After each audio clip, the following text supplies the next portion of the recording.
beefy, butterball, tubby, lardass, fatso. Today, these are all things that are seen as hurtful things to say, making them a very strange and disconcerting way to begin a video. So, sorry about that. But back in the 2000s, it was society's carefree attitude toward this kind of humour that had a hand in creating one of the most brilliant team-based multiplayer games ever made. Ah, the late 2000s. What a strange and politically incorrect time that was. It was a time where the UK's media output revolved around this man. It was a time where machinima no-scope compilations were the most polished YouTube content you could find, and it was the back end of an era of television I fondly look back on as a brutal car crash that you just can't look away from. You had shows like Wife Swap, where spouses would air their lack of communication skills for the world to see. You had shows like Super Nanny, where kids with undiagnosed ADHD would run riot before learning the unparalleled power of the naughty step. And then you had shows where producers would unashamedly push a camera in the face of some poor person as they gagged at the thought of consuming some broccoli, like that pufferfish trying to eat a carrot. It was atrocious, lacked any tact or self-awareness, and yet it was just so damn watchable. And the same actually could be said about the game industry. Whether it's the unashamed sex scenes, the over-the-top violence, or the outlandish content poorly passed off as lowbrow humour, you would find it in abundance during the 6th and 7th generation of gaming. You would still routinely see Leisure Suit Larry pop up on the release calendar, GTA was building its legacy by ruffling the feathers of Karens everywhere, and Duke Nukem was waiting to burst out of the woodwork with yet another misogynistic one-liner. Babelicious. I'm essentially referring to those games you look back on and think, you just wouldn't get away with that today. However, not all of these quintessentially naughties games were bad. Don't get me wrong, almost all of them were, but occasionally one would come along and succeed in spite of itself. So with that in mind, there's one I remember so fondly, a PS3 download-only digital release that has been lost to time, and every time I bring it up in conversation I have to convince myself that I in fact did play this game and didn't make it up. So for my own sanity, if nothing else, I want to introduce you to, or remind you of, Fat Princess. To explain what makes Fat Princess so memorable, I need to take you through the grand old tradition of capture the flag in video games. There have been some staple multiplayer modes that have been around since the days of LAN cafes and dial-up internet, whether it was King of the Hill or Graffiti in the Tony Hawk's Pro Skater series, a time attack in your favourite racing game, or the Golden Gun mode in GoldenEye 64. There was always something that felt quite fun, yet memorable. Most games tried to put their own spin on these formats, but one game mode seemed to pop up more than most, and that was Capture the Flag. Whether you remember it from Halo, Call of Duty, Quake, Team Fortress, or Unreal Tournament, the fact remains that if you grew up playing it in this era, you know this game format very well. For me personally, the mere mention of Capture the Flag makes me immediately think of this wonderful place, and I can practically hear the in-game announcer screaming, Monster kill. It's a classic for a reason. It's simple, it's easy to grasp, and it lends itself to practically any game. It's the blueprint that is at the core of so many team-based objective shooters today, like Overwatch, The Finals, or Valorant to name a few.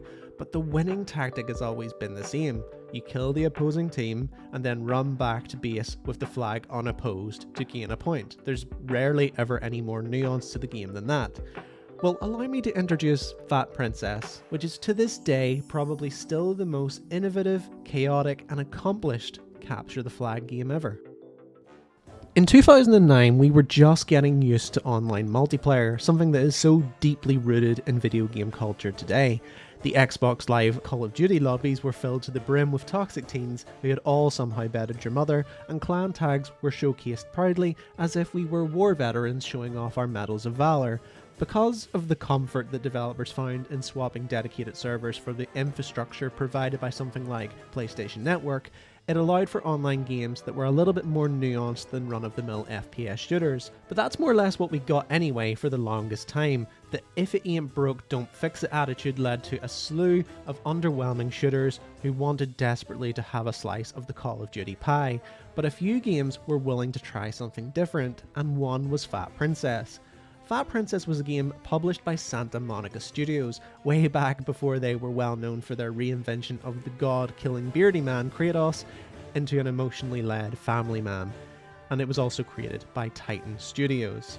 Their goal was to create a massively multiplayer tactical castle siege game, and while many ideas were bounced around in development, one mechanic kept popping up time and time again and would prove to be the loose framework for this game. The idea was that you have two castles, one for each team, and a princess in each, which would act as the traditional flag for each team to capture. However, in tandem with the blood, guts and gore of the battlefield, players would also have a secondary objective of feeding their princess cake to make them less mobile and harder to steal during the game, hence the rather un-2024 friendly name, Fat Princess. From this premise, the game would grow in depth and scale and become a 32-player 16 versus 16 team-based battle, where each team would pick a class, kill their opponent in a variety of goofy and gory ways, and ultimately try to siege their castle and steal back their kingdom's princess.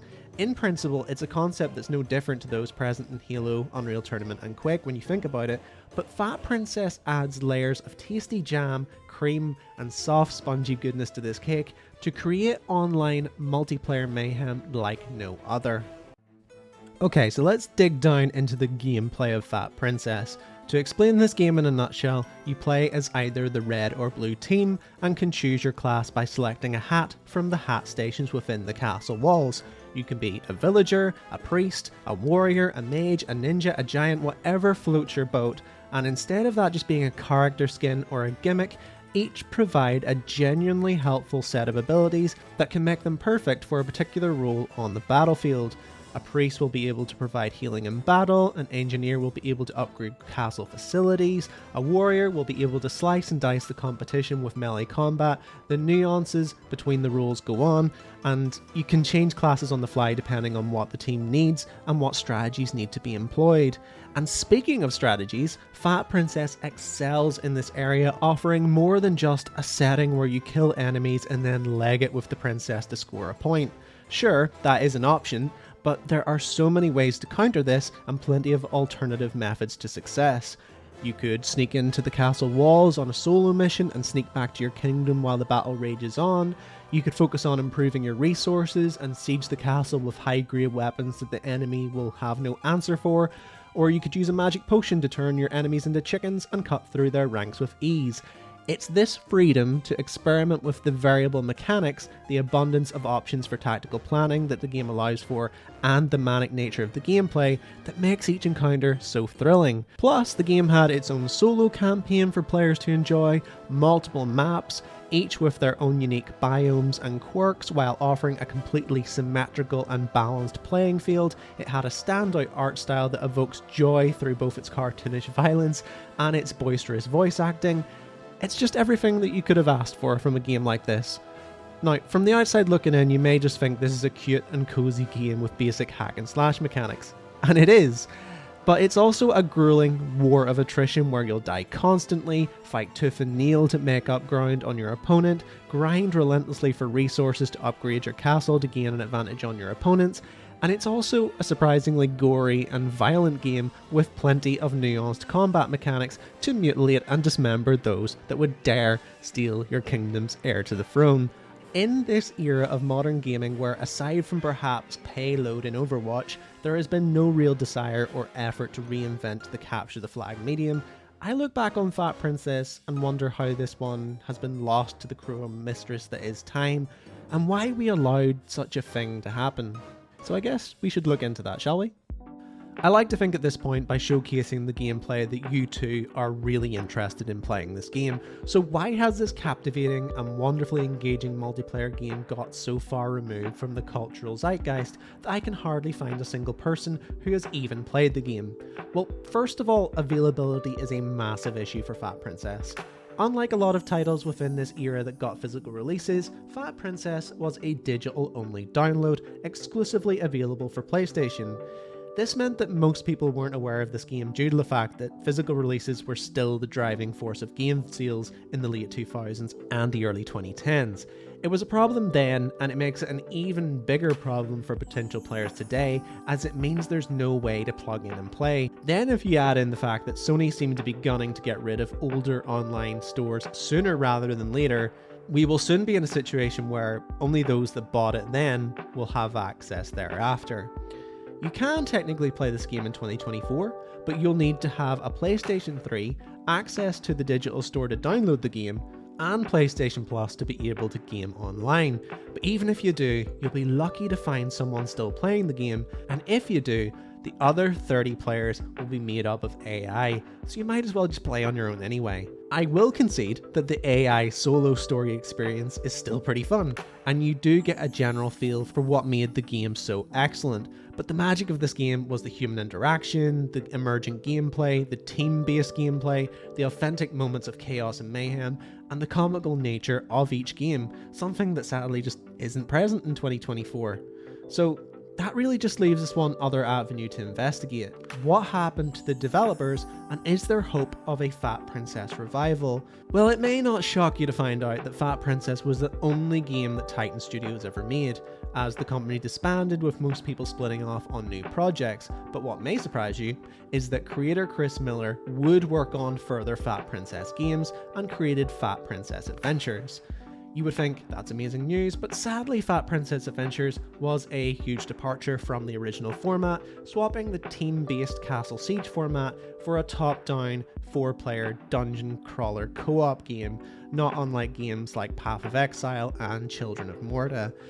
It was a game that was the same overall art style and themes as the original, and it did okay in terms of critical reception. However, it just wasn't what the fans wanted. So in 2015, that was officially the end of Fat Princess. Unless you count the mobile game called Piece of Cake, or the princess's appearance in PlayStation Battle Royale, which personally I don't. So really it leaves us in an awkward situation where we need to rely on the kindness of Sony to either give us a reboot of sorts, or to add this to the PlayStation catalogue as a streamable title, and both really just seem as unlikely as each other in truth, due to the fact that the PS3 catalogue on Sony's service is deeply underwhelming, and that Sony tend to steer away from the games as a service model as much as they possibly can, focusing on games where you get what you pay for. The only thing I can point toward is Squids from Space, a game developed by Funbits, the development team that made Fat Princess Adventures, which feels like a genuine attempt to offer a spiritual successor to Fat Princess, but as the game is still in early access and has been since 2017, it isn't the finished article by any stretch. So it means this trip down memory lane leaves us at a dead end, and there isn't really a happy ending here, but for those that were around in that time, I just kind of wanted to unlock this core memory and allow you at least once more to experience the joy that this multiplayer game brought me. I was never a multiplayer gamer, and I'm still not, but this was a welcome exception to the rule, and I just wish that we could go back one more time to play one more game. All I want is cake for everyone. Is that too much to ask?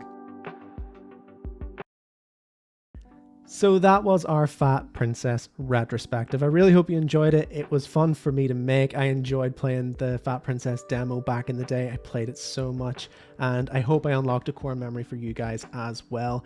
If you liked the video, please subscribe to the channel, give us some comments down below. It'll help us hit the algorithm hard and potentially get some more subscribers to the channel. I know you guys have been doing so well to support us to this point, but we would love to get more eyeballs on the content, and we are trying to do more experimental stuff like this video as well. The listicles will continue to come, but we want to do more stuff like this as well and really diversify the content just so you guys get value.